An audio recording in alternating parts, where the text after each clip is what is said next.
Здравствуйте, мои хорошие. Вы знаете, сегодня у меня возникла такая мысль вдруг, ну не совсем вдруг, а что, если мы с вами неправильно понимаем траур? Все. Э, Для нас траур — это горе, это слезы, это темнота, да? И я сама периодически так думаю и вижу в комментариях многих женщин, что либо я запрещаю себе радоваться, либо я порадовалась или там живу дальше после смерти ребенка, и чувствуется, что для человека это сказать очень трудно, и трудно признать, что он живет. Ребенка нет, а он живет, и бывают даже какие-то моменты радости. И вот, вы знаете, у меня такое ощущение, что сегодня у меня был вообще очень светлый день, я вам подробно сейчас расскажу, почему. И в какой-то момент я поняла, что если я превращу этот светлый день в слезы, в аване, то такое ощущение, как будто я начну от него отдаляться. Вот я сегодня хотела бы поделиться с вами своими рассуждениями. Я, честно говоря, их сегодня записала, потому что буду подглядывать нахально. Обычно я этого не делаю, то есть редко записываю. То есть когда у меня много тем, я подглядываю иногда. А сегодня у меня как бы тема-то одна, но мыслей много. И, как всегда, я сказала коротко для тех, кто зашел впервые на наш с вами канал, и для того, чтобы они могли решить, хочется им об этом слушать или нет. И, как всегда, даю совет тем, у кого горе очень острое, скорее пойти в более ранние мои выпуски, потому что там, конечно, вы найдете, наверное, больше созвучия, потому что все равно, когда горе свежее, оно другое. Там возникают другие вопросы, другие мысли, по-другому они переживаются. А здесь у нас темы могут быть такие, которые могут показаться вам, ну, не крамольными, да, но какими-то не совсем подходящими для траура, так как мы его понимаем. И сегодня давайте я, как всегда, расскажу по хронологии. День очень светлый. Вот знаете, называется не потому, что мы уехали на дачу, из дачи, в смысле, в Будапешт, но день светлый не из-за этого. Дача вообще здесь ни при чем. После это не значит вследствие. Поехали мы на дачу для того, чтобы, вернее, с дачи в Будапешт, ну, понятно, потому что куча работы, которую нельзя было сделать онлайн, которую нужно доделать. И самое главное с точки зрения нашего канала, что я сегодня записала то интервью, которым я вас дразню уже давным-давно. То есть интервью с женщиной, которая для меня сказала очень важные вещи, после которых моя печаль и горе, они уменьшились во много раз. И я думаю, очень надеюсь на то, что это видео для вас будет очень интересным. Я вас опять дразню, но видео получилось длиннющим, то есть там 2 часа, и мне надо еще, конечно, будет его обработать, потому что там будут 2 звуковые дорожки, поскольку женщина венгерка, то есть, соответственно, мы с ней вели разговор на венгерском, мне нужно будет вычленить отдельно венгерскую дорожку, наложить на нее русскую, чтобы вы слушали по-русски. В общем, честно вам сказать, в жизни никогда не подумала, что дойду до таких высот, чтобы вообще рассуждать о звуковых дорожках. Я филолог и гуманитарий, так сказать, до мозга кости. Скоро я просто вообще даже не знаю, что я буду делать. Вот. И на самом деле, знаете, что было самое интересное с этой женщиной? Это то, что мы с ней практически не разговаривали о том, то есть мы просто грубо наметили, да, канву, мы о многих деталях не разговаривали, а когда она стала говорить, выяснилось, что ее мысли полностью созвучны моим словам, которые вот я здесь говорю на канале. Это было абсолютно потрясающее ощущение, потому что я очень много чего говорю с православной точки зрения. Понятное дело, что венгры же, они в основном не православные, то есть совершенно другое вероисповедание. Я вообще даже не знаю, да, она христианка, но я понятия не имею, ходит ли она в храм, не ходит она в храм, как она к чему относится, а мысли были абсолютно одинаковые. И слушайте, это такая классная мысль, вот это ощущение, да, единства вне зависимости от всего. От национальности, от социального положения, от вероисповедания. То есть, и, собственно говоря, знаете, для меня, вот я так подумала, вот как я сегодня испытала вот этот смысл, свет и радость после общения с этой женщиной, очень похожие мои ощущения от работы с каналом. Потому что я на самом деле всегда прихожу, и первое, что я делаю, я хватаюсь, как этот зависимый абсолютно человек, как наркоман, да, за компьютер, и начинаю отвечать на сообщения. Или просматривать их, потому что не всегда у меня хватает времени ответить, но я их начинаю просматривать. И всегда я наполняюсь таким количеством света, радости, любви, сочувствия, желание ответить. Какие-то комментарии, даже если не хочу отвечать, я все равно на них отвечаю, потому что просто не могу пройти мимо. Какие-то я себе, значит, откладываю как темы будущих наших разговоров. И вы знаете, ведь у нас же та же самая история с вами, что мы здесь совершенно разные. Мы живем в разных странах, причем иногда странах друг к другу не очень дружелюбных. Мы с вами разных национальностей, соответственно, мы с вами разных родных языков. Мы с вами разного возраста, разной профессии, с разными потерями. Пожалуй, потери — это, в принципе, да, и с разным, естественно, с разными профессиями, жизненным опытом. И на самом деле, пожалуй, вот так, что базово нас объединяет эта тема потери. И тот факт, что на самом деле вот этот канал, он существует не благодаря мне. То есть можно сказать, что да, если бы не я, этого канала не было бы, но надо сказать, что если не вы, его бы не было тоже. Потому что от того, что я бы вещала занудным голосом в пустоту, от этого никому бы не легче не стало бы, а мне бы, наверное, стало только тяжелее. То есть это действительно нами с вами выстраданный канал, вот от и до, с самого начала. И он также существует благодаря самому моменту нашей встречи. Пусть онлайн, пусть виртуальный. Я абсолютно не уверена, что всегда важно. Да, важно встречаться лично, но иногда важно встретиться онлайн, если нет другой возможности. И мне кажется, что очень важным в нашем канале является то, что мы представляем собой достаточно редкое объединение, которое, что называется, не дружит против, а дружит за. То есть мы с вами объединились не против чего-то, а за что-то. И у нас с вами единая цель – это помочь друг другу, сочувствовать друг другу, понимать друг друга, дать друг другу выговориться. А самое главное, помочь друг другу вернуться в то состояние, в которое мы часто не надеемся вернуться, вот в это состояние радости и любви. Практически всем нам до этого далеко. Но, как я всегда говорю, не только я, это расхожая фраза, слона можно съесть маленькими кусочками. Мы с вами прям совсем микроскопическими его поедаем, но поедаем. То есть все равно какое-то количество, пусть нам там на какое-то время становится легче, на 5 минут, на 3 минуты, на 2 минуты, но с каждым днем есть надежда, что это количество времени, когда нам становится легче, оно увеличится, потому что все равно хотим мы или не хотим, но мозг запоминает. Мозг запоминает это состояние, а мозг не дурак, он понимает, когда ему хорошо. И есть надежда, что вопреки, так сказать, вопреки усилиям медицины, вопреки усилиям клиента, то есть нас, мозг все-таки нас переломит. В какой-то момент скажет: слушай, кончай, давай жить, не забывая твою потерю, твою любовь, но давай жить. И в какой-то мере, знаете, вот такой образ у меня, что мы с вами все, каждый из нас, как слепые, которые взялись за руки.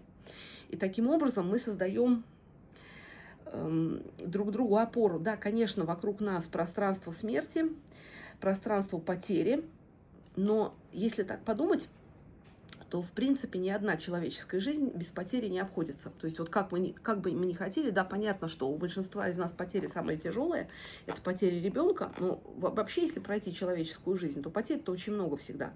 То есть потери родителей безвременные, потери мужей, жен, детей, это же было всегда во время истории. И мы все время, когда мы говорим, как и я говорю, у меня же Ване был 21 год, когда он ушел, и мы все время говорим про наших детей или про наших близких, что того не успел, этого не сделал. Вот я про Ваню могу сказать, что он не успел познакомиться с девушкой, не успел полюбить, жениться, оставить внуков, не успел получить специальность. Мы с ним не успели посмотреть кучу фильмов и прочитать книги. Я до сих пор вспоминаю, как мы планировали. Вот есть книги, которые в планах. И не дано. И вот когда ты с этой стороны смотришь, да, то все время на глаза наворачиваются слезы. Но если посмотреть на это с точки зрения вечности, то вполне может быть, что наши дети приобрели больше, намного больше, чем бы они имели здесь, если бы они здесь остались. Потому что если вы внимательно посмотрите комментарии, к каждому дню практически, то практически в каждом дне есть множество комментариев, в которых наши близкие приходят к нам ли, к нашим ли знакомым, и везде фигурирует практически одно и то же. Они приходят в хорошем настроении и говорят: «Мама, мне хорошо. Расскажи маме, что мне очень хорошо». Ваня, который пришел к Назару, к его другу, и было очевидно, что там очень хорошо и там радость. И еще то, что я вам не говорю, потому что не хочу говорить до интервью, но тоже от меня мне была информация о том, что ему там очень хорошо.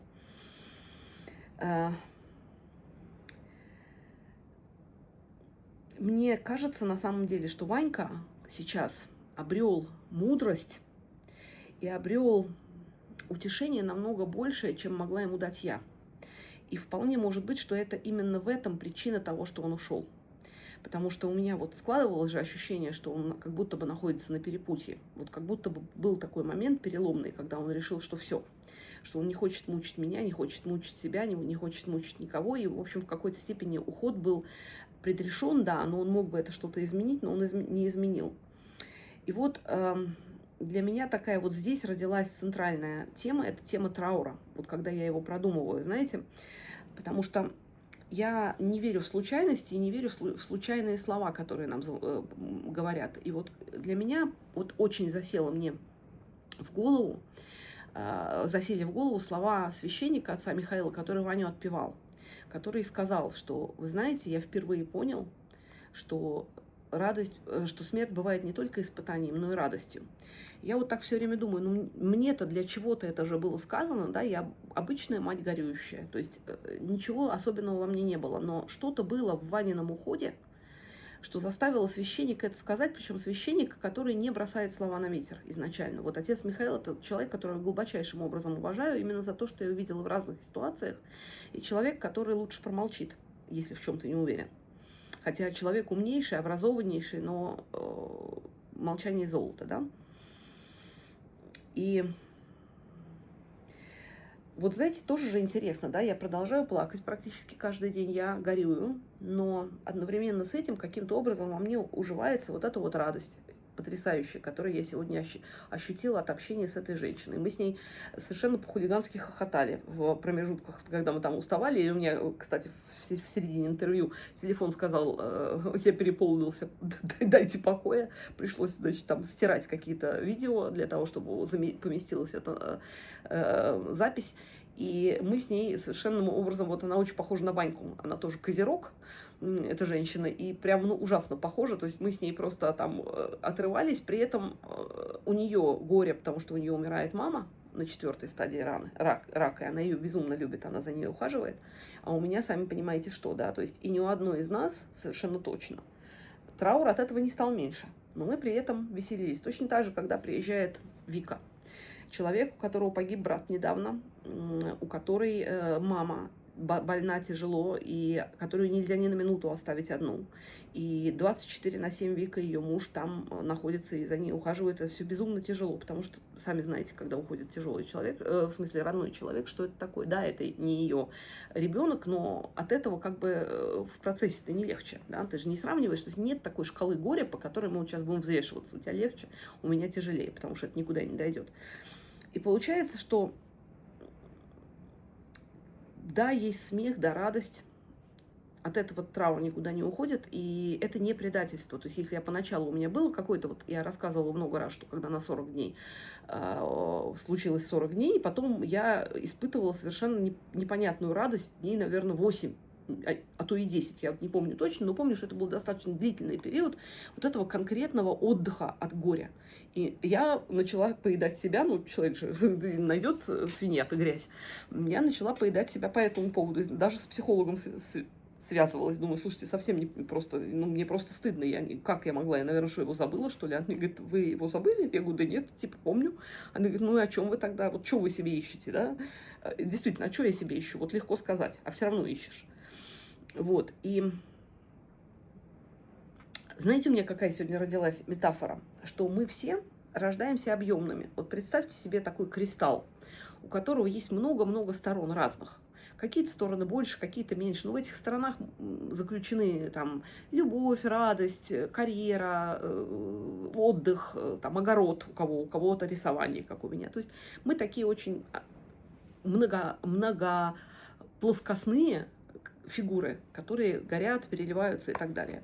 Когда наступает траур, у меня такое ощущение, что мы уплощаемся. То есть у нас одна грань, она начинает давлеть над всеми остальными, практически полностью ее подавляя. Вот извините меня за такую, как вам сказать, ну, по-моему, смешную метафору. Она мне совершенно, я не придумывала специально, она пришла мне вот просто вот как вот, я не знаю, мне Ванька, наверное, никак не могу сказать. Коровья лепешку, представляете себе, да? Вот что-то плоское, не имеющее, в принципе, высоты, ничего, просто непонятно для чего существующее, уже вроде навоз, не навоз, да, коровья лепешка. Вот иначе не скажешь.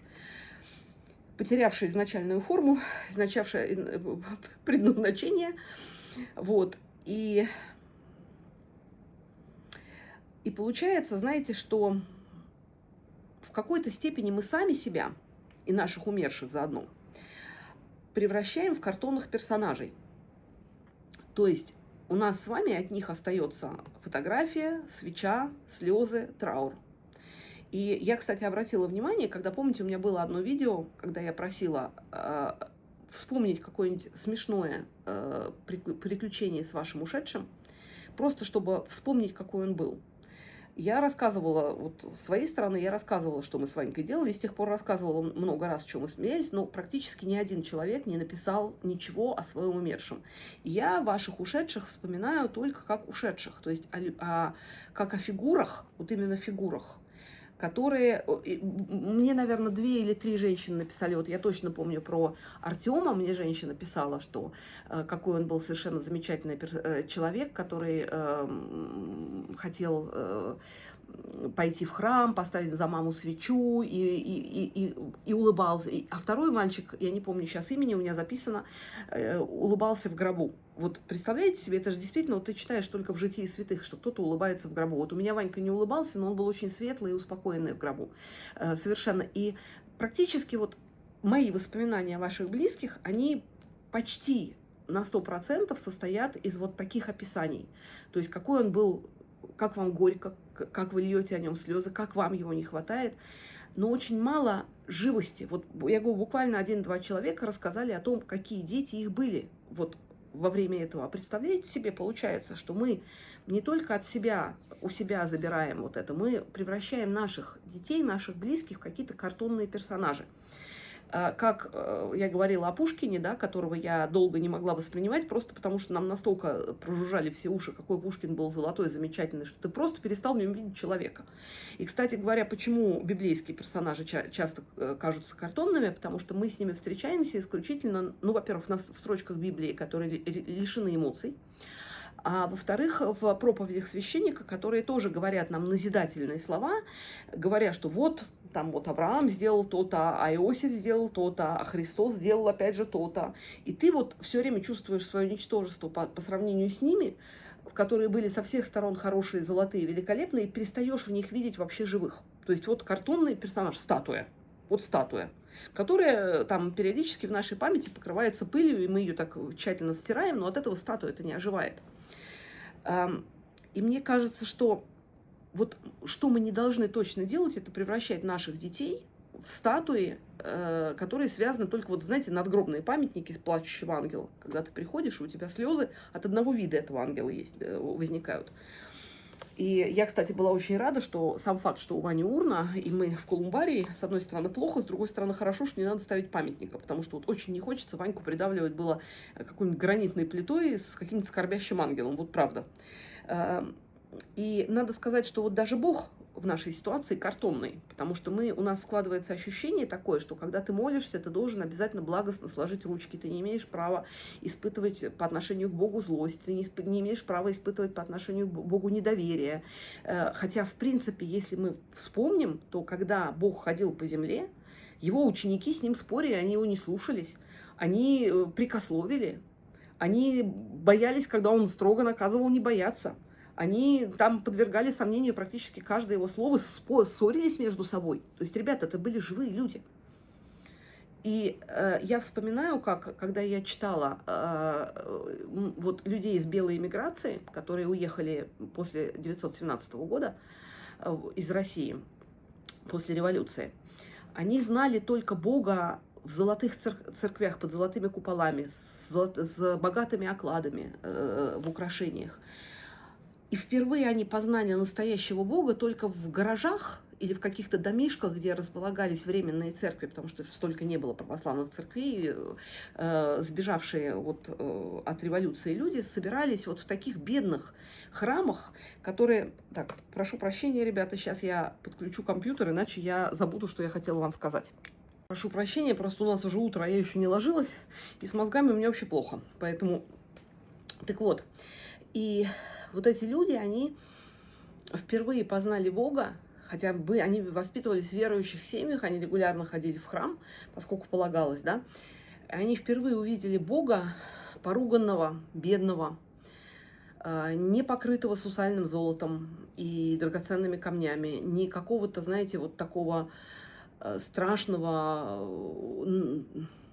какого-то, ну, как царь, да, вот какой-то далекий, холодный, непонятно чем живущий и так далее. Они увидели в нем вот этого несчастного человека, Бога и человека одновременно, того, кто на самом деле, если вспомнить, Бог страдал, Бог улыбался, Бог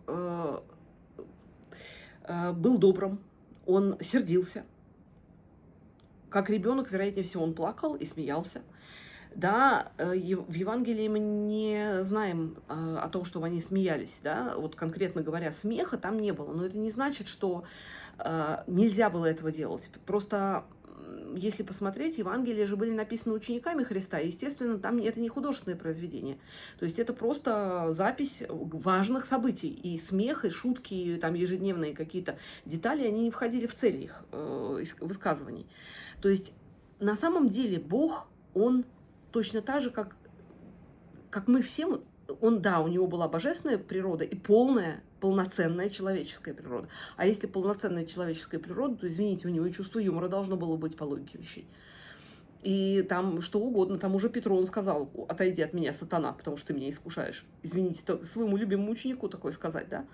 То есть давайте стряхнем пыль вот с наших образов и образов, и попробуем что-то изменить, потому что мне кажется, что мы что-то все идем, я в том числе, и мы идем не совсем в правильном направлении. Кстати, сегодняшнее интервью меня вот прям реально в этом убедило.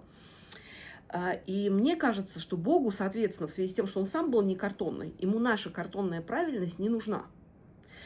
То есть можно верить и сомневаться. Вот я сегодня прочитала комментарий одного мужчины, который написал совершенно замечательный, ну просто очень глубокий такой интересный комментарий, который говорил о том, что вот да, он пришел к Богу, потом какое-то время ушел от него в какую-то другую там, то ли конфессию, я сейчас не помню уже точно, то есть отошел от Бога на какое-то время, практически там достаточно длительное, как занялся какой-то то ли эзотерической практикой, то ли еще что-то, и потом вернулся.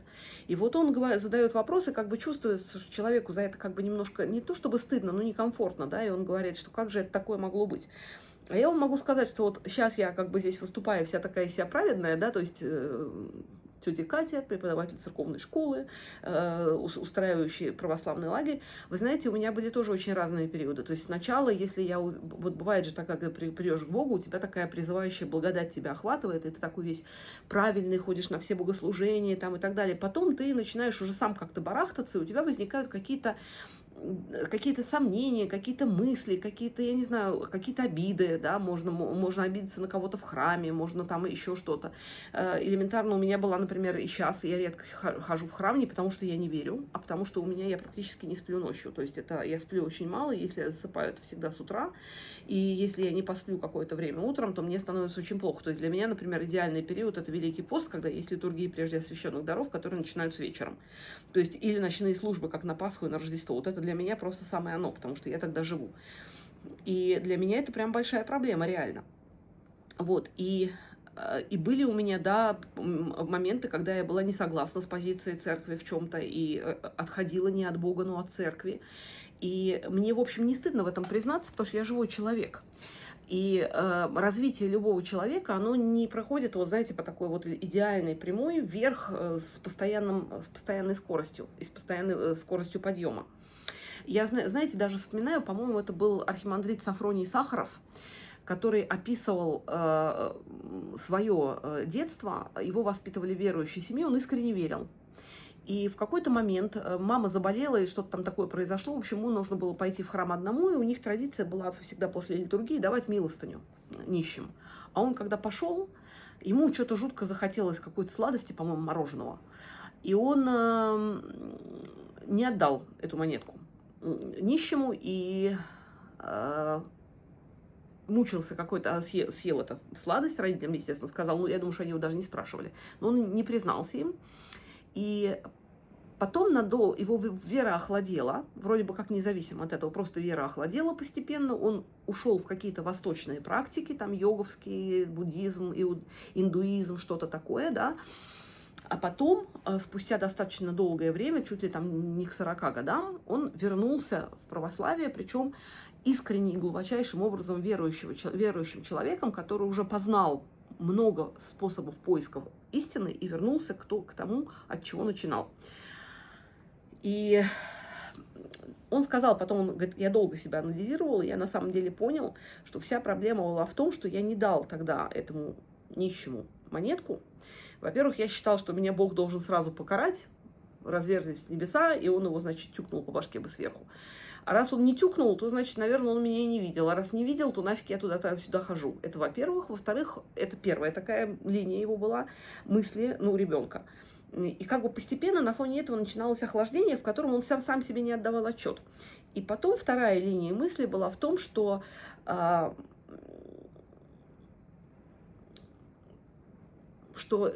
сейчас я даже не соображу,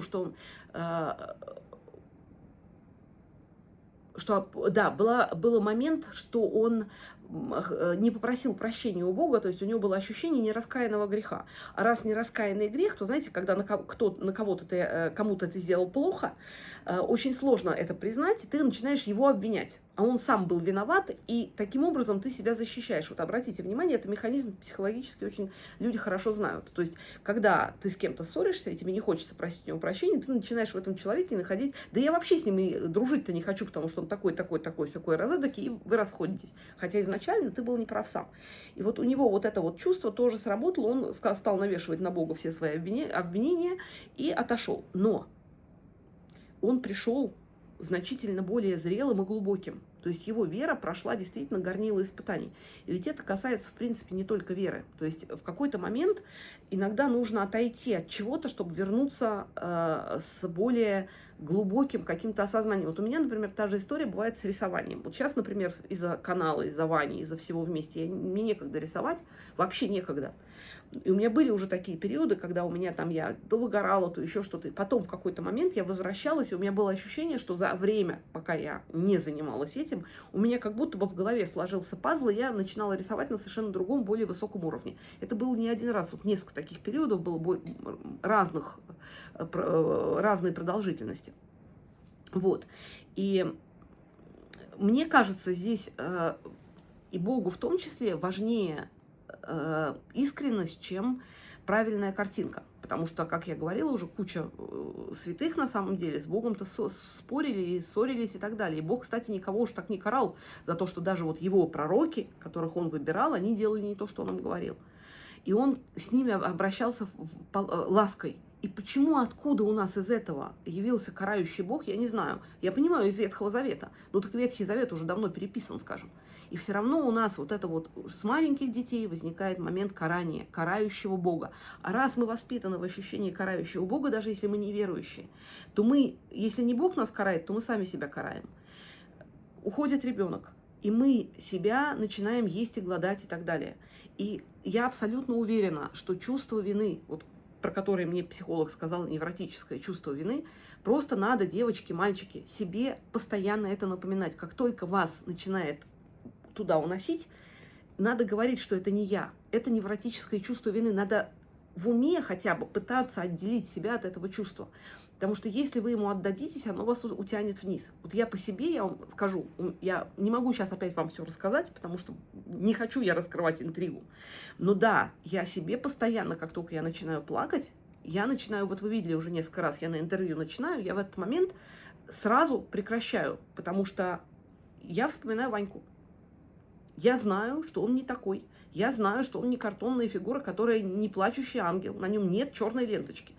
Это Ванька, который хулиган, который провокатор жуткий, который меня доводил периодически именно своими провокациями. Вот это, когда он говорит мне что-то, я говорю А, он говорит Б.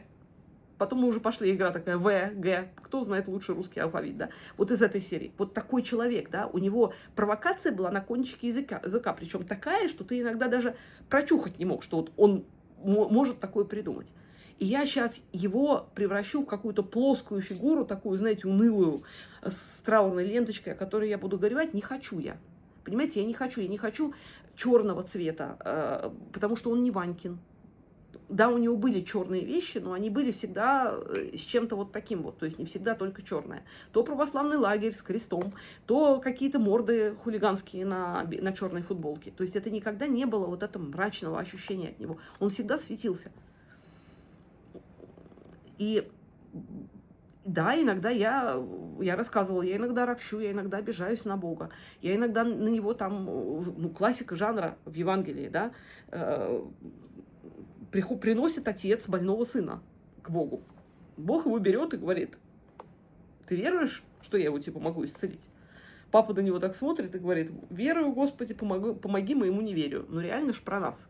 Ты одной половиной мозга веришь, а другой ты думаешь, а может, он придумано все, может, этого ничего нет.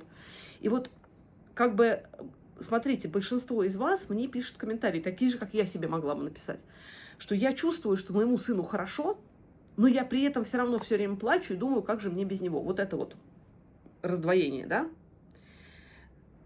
Надо всегда возвращаться на сторону света. Я поэтому специально назвала православный, вот в смысле, вот этот провокационный опять диалог по поводу темной стороны силы. То есть мы-то с какой с вами стороны? С темной или со светлой? Потому что светлая сторона – это наши дети, которым сейчас хорошо, которые нас любят и которые хотят нас видеть радостными. Куча свидетельств почти у всех, какие-то свидетельства приходили. Кому-то говорят делать маникюр, кому-то говорят улыбаться, кому-то говорят: мама, мне хорошо, с мягким такой тонкий намек на толстое этого обстоятельства. А мы все время идем на темную половину. То есть все время, вот я только что отвечаешь на комментарий, тебя пробивает на слезу, потому что ты себя бедного вспоминаешь. Ну, я про себя говорю, я не про вас. То есть это я все говорю себе. Я просто рассказываю вам свой поток мыслей. Да? И я на самом деле думаю, что вера, которая никогда не была испытана ничем, это не факт, что вера крепкая. И вот тут мы подходим к важному вопросу: зачем, в принципе, человеку испытание? Испытание, да? Страдания. И я очень хочу, чтобы вы меня поняли, что я не оправдываю страдания. Я не говорю: ой, как хорошо, что вот они страдают, я страдаю, Ваня у меня страдал. Упаси Бог. То есть я вообще об этом не говорю. Но от того, что я не говорю, страдания не пропадают. И поэтому я пытаюсь осмыслить эту категорию, которая совершенно не зависит от моего принятия или непринятия. Она есть. И мне кажется, что испытания показывают человеку его самого. Вот я по себе это совершенно точно заметила. Потому что, когда человеку хорошо, ему легко быть добрым. Когда человеку хорошо, ему легко любить Бога. Когда у него живы дети, муж, было вообще классно жить веселой жизнью. И думать, что ты хороший, что у тебя все нормально, что ты верующий, например. Вот я про себя могу сказать, что я жила как верующий человек. И себе гордо говорила, что я верующая православная. И, кстати, когда у тебя нет испытаний, тебе также легко осуждать чужую слабость. Потому что ты этого еще не переживал, тебе это кажется, что ты был бы крутой, ты бы был героем, если что. Вот я про себя опять же говорю. Мне кажется, что я бы это перенесла. И вот болезнь Вани и уход Вани, не хочу говорить смерть, меня открыли, мне самой меня открыли совершенно с другой стороны. Потому что несмотря на то, что я действительно так думала, что я делаю церковную школу и лагерь ради Бога полностью, не ради себя. Я вкладывала в него деньги, силы, эмоции, радость, любовь к моим детям и так далее. Не только к моим, а вот расширенно. Но все равно, оказывается, где-то подспудно у меня было ощущение, что я в домике, что если я это делаю, то уж как-нибудь Бог меня как-нибудь защитит от всех этих испытаний тяжелых. И вы знаете, когда на самом деле вот это вот опять, да, переход такой на товарно-денежные отношения, вот я с Ваней, это и все наши родственники мои, вот мама с папой, да, тоже поняли, что вот они молятся каждый день, а на самом деле вот Ванька ушел, они все время плачут и не могут ответить на вопрос, почему он, а не мы. Где тогда твоя вера, да, ты начинаешь спрашивать, моя вера где? Когда я задаю такой вопрос. Хотя, вы знаете, вот это вот насчет того, что я в домике, это тоже такая интересная история. Я уже говорила, что если посмотреть про христианство, да, там мало людей-то, которые благополучны со всех точек зрения. И, как правило, оно как раз говорит о духовном росте. Как ты растешь по-разному, тяжелыми рывками, но растешь не в моменты, когда тебе просто супер как великолепно. То есть даже если посмотреть на богатых святых, они росли не тогда, когда на них валилось богатство, а тогда, когда им приходилось делать какой-то жутко тяжелый выбор. И вопрос, знаете, все время возникает у меня, да, почему мой ребенок, вот Ванька, он же такой красивый, такой мужественный, такой хороший сын, такой умный, такой остроумный. Как же жалко, что он умер. И вот у меня такая мысль заходит, интересно, а если бы он был некрасивым и неумным, я что бы сказала ему, ну, типа, не жалко? Нет. Мама, у которой ребенок некрасивый и неумный, и она сама может об этом знать, она его будет любить точно так же, если не сильнее, чем та мать, у которой ребенок идеальный. То есть вот и это тоже не срабатывает, получается. И возникает вопрос, а почему? Вот мы читаем в книгах, как во время войн умирали, у многих там много детей, во время там чума, холера, там уносила куча, вообще антибиотиков не было, все умирали там от жара, от лихорадки. И вопрос такой, а почему мы думаем, что нас это никогда не коснется? Вот понимаете, вот это для меня история, для меня самой я задала вопрос. И знаете, для меня этот вопрос я начала на него получать ответ намного раньше. Где-то лет, наверное, я вам скажу, Ванька был маленький, то есть лет, наверное, уже 15 тому назад, мы с мужем решили купить квартиру в Москве. Тут же вспоминаю песню Слепакова, не по теме, да, но тоже про квартиру в Москве. Она смешная, если хотите немножко отключиться, то послушайте. Не смешная, немножко неприличная, как все у Слепакова всегда. Я его не всегда люблю, но...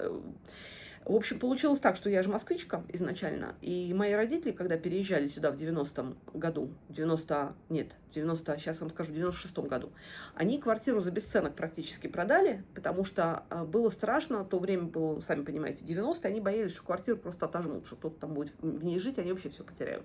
И они ее продали, конечно, там за несколько процентов от стоимости, которую бы она имела сейчас. И у меня просто вот было ощущение, что я вот в свой родной город возвращаюсь, и мне надо в гостинице жить. То есть, ну, никак. И муж у меня решил сделать такой запасной аэродром, если вдруг что, чтобы было куда там и так далее. Ну, и я поехала искать квартиру. Квартиры бешеные цены, абсолютно дорогие очень. Да, у нас бизнес, но мы не сидим на газовом и нефтяной трубе. Мы по мелочи собирали, мы жили в общежитии, когда приехала в Венгрию. То есть у меня не была история богатого иностранного мужа. Муж, когда мы поженились, мне было 20, мужу 18. Он был на первом курсе, я на пятом. То есть вот когда мы познакомились, и через год мы поженились. То есть мы начинали вообще с самого нуля. Мы жили в комнате общежития 3 года. Потом родители чуть-чуть помогли, мы купили подержанные «Жигули». В общем, вот такая, знаете, история. Мы сами развили компанию из нуля. И каждый вот клиент первоначальный проходил через нас. Вот мы до сих пор помним их имена. И все это маленькие суммы. И мы, наконец, набрали, да, вот деньги на эту несчастную квартиру. И по ходу дела я заканчиваю в Венгрии еще и в Институт внешней торговли. Ну и когда поехала туда, то там квартиру надо оплачивать, а я там одна, и мне страшно наличными. Я думаю, ну как я поеду, а вдруг кто-то меня там вот с чемоданом денег, да. И вспомнила я, чему нас учили, заплатила аккредитивом. Аккредитив – это, как нас учили, замечательное средство, которое защищает всех, и покупателей, и продавца, и обойти ему невозможно. Только нам забыли сказать, что в тот самый момент, если твоего банка лишают лицензии, то аккредитив становится самым слабо защищенным средством. У нас произошло именно это. В тот момент, когда я уже открыла аккредитив, перевела деньги на счет продавца квартиры и уже даже получила сертификат о собственности этой квартиры, у банка лишили лицензию, а продавец квартиры не успел получить деньги. И чисто юридически, да, с точки зрения справедливости, думаешь, ну я деньги заплатил, я все сделал, квартира моя. А тот человек почему-то неделю не приходил за своими деньгами. Почему, непонятно, но он имел такое право, потому что аккредитив там был на 2 недели открыт. Плохо ему стало или уехал куда-то. И я понимаю, что чисто юридически я заплатила банку за услугу, банк ее не оказал, соответственно, все деньги мы теряем. Я вам скажу, что да, мы деньги все потеряли. Я там это все одна пережила, потому что муж вообще не разбирается в российских реалиях. Я должна была покупать квартиру на свое имя. Я, на самом деле, я получила после этого аутоиммунное заболевание щитовидки, потому что все было безумно на нервах. И, знаете, до самого конца не было вот это вот, почему это случилось со мной. И была такая очень интересная история, то есть мы там с моим риэлтором, совершенно замечательная, которая просто сама пила волокордин стаканами, потому что у нее первый был случай, она настолько внимательная, потрясающая женщина. Для нее это был первый случай, по сей день, вот если я к ней обращаюсь, она мне делает все бесплатно, мне жутко неудобно, да, вот что-то там. Ну, она просто меня воспринимает как вот просто несчастный случай, которого надо облизать со всех сторон. Я ее страшно люблю, эту женщину, она прошла со мной все круги ада вот в этом пути. И в какой-то момент мы попадаем в суд, естественно, потому что поскольку сертификат на мне, а продавец квартиры хочет получить ее обратно. Мы приходим к известному очень адвокату, и адвокат говорит, нужно дать взятку, причем крупную взятку в суд. И у меня включается 2 вещи. Первая вещь, что я все-таки человек-то разумный, я думаю так, ну, я дам взятку, а с той стороны дадут немножко побольше. В пользу кого решит судья, вероятнее всего, в пользу закона, и мои деньги тю-тю, потому что взятку никто не отдаст. Это первое. И второе. Взятку очень хотелось дать, потому что хотелось получить какую-то надежду, что мы вернем. Но я помнила о том, что я человек верующий. Я думаю так, получается, что моя вера доходит ровно до того момента, пока меня не припрет. А припрет, я готова и взятку дать, и что хотите. Я думаю, я не могу. Вот я чувствую, что если я дам взятку, мне ничего хорошего эти деньги не принесут. Даже если мне квартира вернется. И я адвокату говорю, знаете, мы не будем давать взятку. Он говорит, а почему? Я говорю, ну, потому что, во-первых, я против коррупции, во-вторых, я верующий человек, и если я говорю, что против коррупции, и дам взятку, то я сама себе буду вот в зеркало плевать в лицо. Он на меня смотрит, как на идиотку. Он только что не произнес это. Он говорит, вы знаете, что вы квартиру потеряете, да? Я говорю, я прекрасно понимаю, да. Он говорит, а вы знаете, что вы такая у меня первая за 30 лет практики? Он не сказал слово идиотка, оно подразумевалось, оно просто висело в воздухе. Я говорю, ну, знаете, не знала, но теперь знаю. Догадывалась как бы. На этом мы распрощались, квартиру мы потеряли. Но наш брак не распался. У нас росли замечательные дети. У нас было все хорошо с бизнесом. Надо сказать, что тот банк, в котором мы хранили деньги на Кипре, он таки был, тоже лопнул. То есть не факт, что мы бы эти деньги сохранили по-любому. Но самое главное, что мы сохранили себя. И лично я не плевалась в зеркало при взгляде на себя. Я думаю, что мы же потеряли не последнюю квартиру. Но в тот момент я поняла, что, ребята, все, что может случиться в жизни, может случиться с тобой. Никакая вера, никакие заклинания, ничего не может тебя защитить. Ни в каком домике ты не сохранишься. А раз так, ты должен придумывать сценарий А, Б и С. То есть, возвращаясь к нашим детям, чем я отличаюсь от матери, которая потеряла сына в Великой Отечественной войне? Ничем. Я что, лучше ее? Нет, я, вероятнее всего, хуже. Вероятнее всего, хуже. Почему? Все, что угодно может произойти со мной. И, соответственно, многие из вас меня спросят, да, нафиг она мне рассказывает про квартиру, когда мы тут про ребенка. А на самом деле это же тоже опыт потери. Вот квартира – это опыт потери, да, это пробный опыт, несравним с потерей Вани. Вообще несравним, я лучше потеряла 10 квартир, чем 20. Вообще все, что у меня есть, только сохранила Ваню.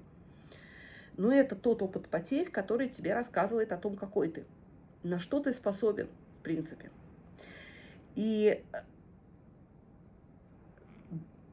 нет такого, что я хороший человек, поэтому со мной что-то не случится. Нет такого, что я верующий человек, делаю все правильно, поэтому Господь меня помилует. И И вообще ребенок это дар, а не собственность. То есть что такое ребенок, да? Он рождается не в определенное мною время. Даже появляется, начинается ребенок не в мною определенное время. Я не могу определить время и час его зачатия, я не могу определить пол, заказать, да, я не могу определить, какие гены в нем будут, какого цвета будут у него волосы и глаза, я ничего не могу изменить. Я просто радуюсь, когда мне дается ребенок. И я почему-то доверяю той силе, которая мне дает ребенка. Вот как здорово, что он мне дал. Но той же самой силе, которая у меня ребенка забирает, я почему-то вдруг перестаю доверять. Вот как будто это не та же сила была. Вот та сила дала мне ребенка, она хорошая, а как только она забирает, она плохая. Ребят, но если она хорошая, и она мне дала ребенка замечательного, которого я люблю, и не дай бог не иметь такого ребенка. Вот меня спроси, да, ты хочешь чего? Вообще не иметь Ваню? Или вот ты прожила с Ваней 21 год, и он ушел? Я выберу Ваню, потому что тот 21 год, который я с ним прожила, это был дар Божий. Я так счастлива, что я с этим человеком жила 21 год, так же, как я счастлива, что я живу с мужем, я счастлива, что я живу со вторым сыном, с родителями, с Джеком. Ребят, это радость. Тогда давайте быть последовательными, сами себе говорим, да? Сама себе я говорю, раз у меня тот, кто дал, его забрал, он мне хотел хорошего, он мне не хочет плохого сейчас, значит, что-то изменилось, и моему ребенку лучше там, где он сейчас есть. Вы понимаете, мы должны быть хозяевами наших мыслей. Горе – это не от Бога. То есть горе, конечно, от Бога. Плакать о ребенке от Бога. Но вот это горе жгучее, ненормальное, длительное, в которое мы не можем смотреть на себя, мы не можем себя заставить ничего делать, мы не можем спать, мы не можем есть, мы ничего не можем. Это горе не от Бога совершенно точно. Потому что Бог нас создал для жизни. Бог нам все дает для жизни. И судьба, мироздание, оно нам все дает для жизни. То есть мы должны быть хозяевами наших мыслей. Мы должны себя убеждать. Это не значит, что это я говорю себе тоже, ребята, не вам. Не вот вы такие плохие горюете, а я такая хорошая. Не горю. Горюю так же, как и вы. Плачу каждый раз так же, как и вы. Абсолютно говорю правильные слова, все равно плачу, за что себя поедаю тоже. То есть, понимаете как? Ну, на самом деле, ребят, мы же здесь собрались для того, чтобы из этого вылезти.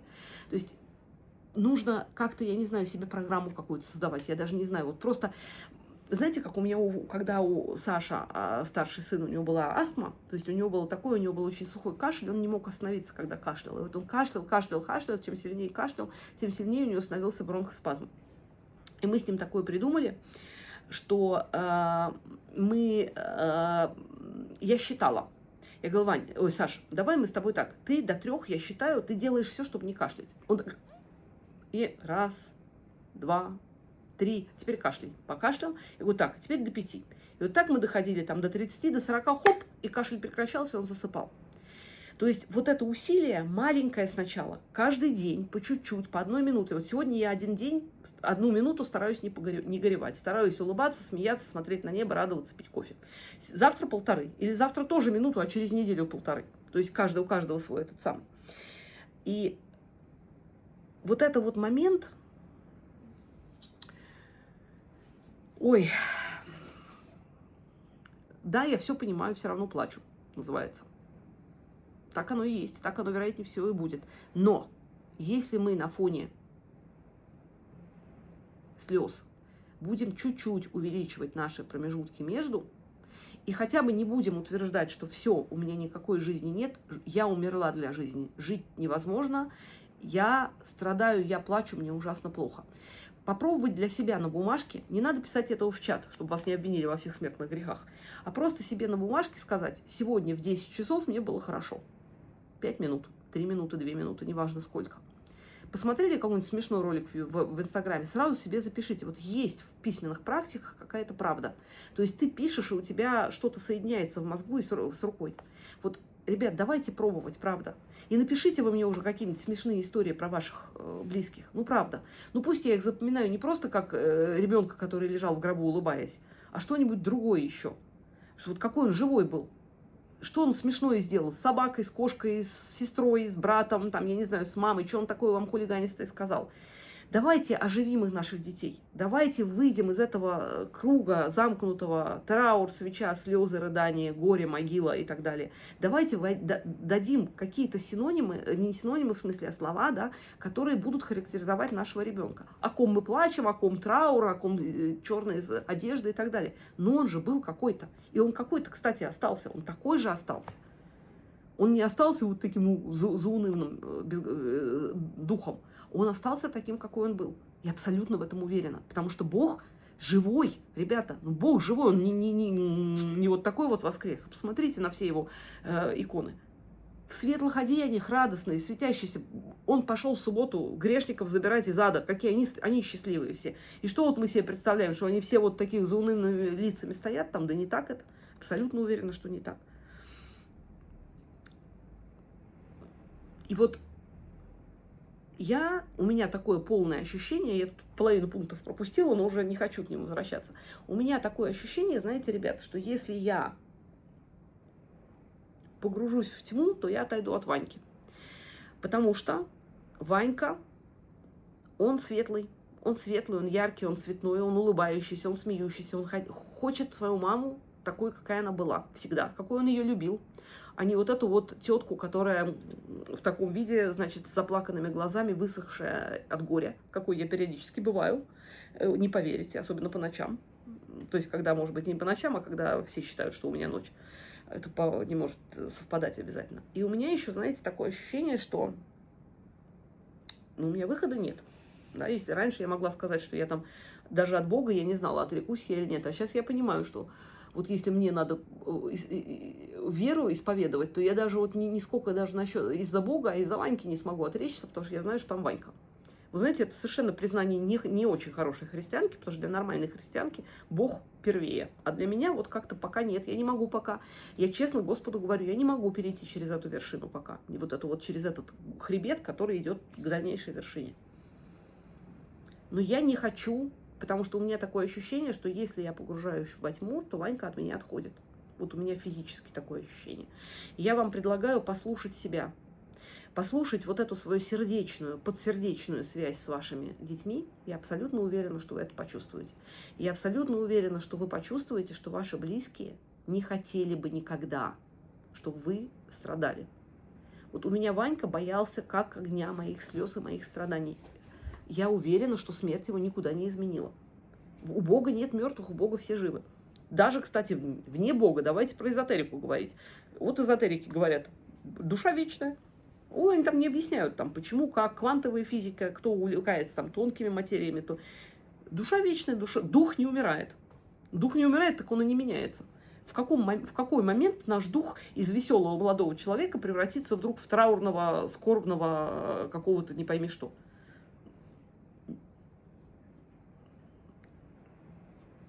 То есть Ванька, недаром я Дарт Вейдера туда впендюрила в этот самый, в обложку. Ванька был на стороне добра всегда, на стороне света, всегда всех утешал. И мне нужно оправдать доверие своего сына. Вот реально. Я абсолютно уверена, что ваши дети были такие же. И вам тоже надо оправдать их доверие. Мое убеждение, правда. Ребят, вы себе не представляете, я как себе сочувствую, так же сочувствую вам, у меня сердце рвется абсолютно. Каждый день, когда я читаю ваши признания, мне хочется каждую из вас обнять, расцеловать и хоть как-то вот дать бы мне шприц, чтобы я отсосала вот эти страдания каким-то образом. Но нету таких способов. Но мы с вами для чего собрались? Мы с вами собрались во имя света. Давайте с вами потихонечку вместе. И, кстати, кто уж досмотрел до такого времени, давайте с вами подумаем, а может нам устроить какой-нибудь зум вместе? У меня есть зум, мы можем с вами встретиться и увидеть друг друга, и поговорить о наших детях друг о друге. Может быть, даже посмеяться вместе, а почему нет? Я с огромным удовольствием, просто пишите тогда ваше мнение, и мы с вами сможем согласовать время. У нас у всех время разное, но что-нибудь нам удастся, наверное, как-нибудь это сделать-то. Вот.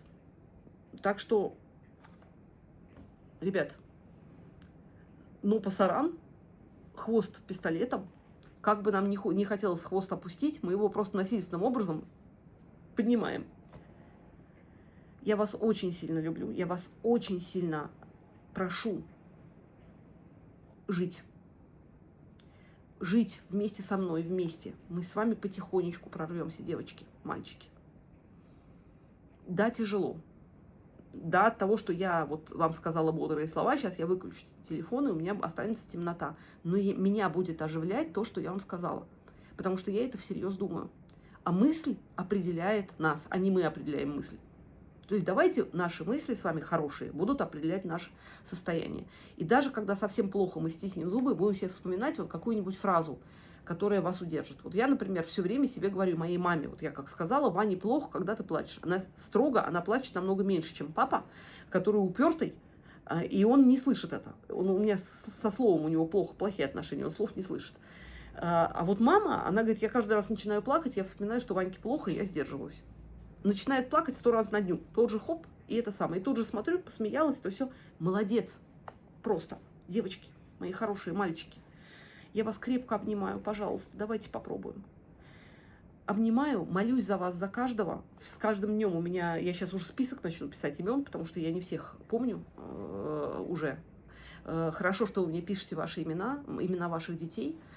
Вот. Я за вас, за всех поименно не молюсь, потому что просто память не сохранит, но я молюсь вот за всех мам, за всех жен, мужей, которые потеряли близких, и детей, кого я знаю, я тоже перечисляю, и за всех остальных. То есть я думаю, Господь Бог совершенно точно ни одного человека из этого списка не исключит, вне зависимости от веры, вероисповедания и так далее.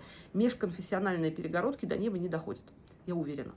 Небо одно для всех, счастливое и солнечное. И нас там ждут бодрыми, и прожившими нашу жизнь вопреки злу, ребята. Пусть не зло нами руководит, а мы его веником. До свидания, мои хорошие. Спокойной ночи. Для кого ночь? Доброго утра и хорошего дня для тех, у кого день. До свидания.